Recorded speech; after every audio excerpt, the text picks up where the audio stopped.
Welcome to Pindar Poetry. We hope you learned something new. You'll start by getting the font file ready and installing it. First, make sure the file is a supported format like TTF or OTF and unzip any archive. Once done, place files in downloads or a fonts folder so you can find them. Open FontBook. This is where Mac OS manages fonts, then double-click a font or choose File Add to install.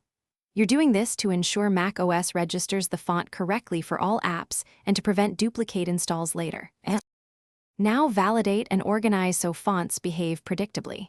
In FontBook, select the new font and run Validate Font to catch corrupt files or conflicts.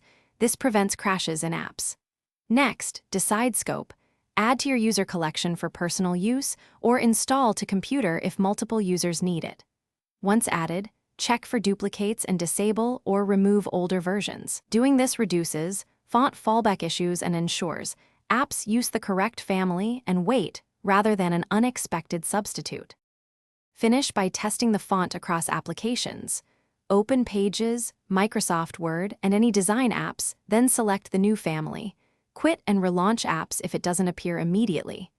If characters are missing or shapes look wrong, re-download the file or try the other format variant. Corrupted files are common. As a key troubleshooting tip, run FontBook's Validate again and clear the font cache if needed.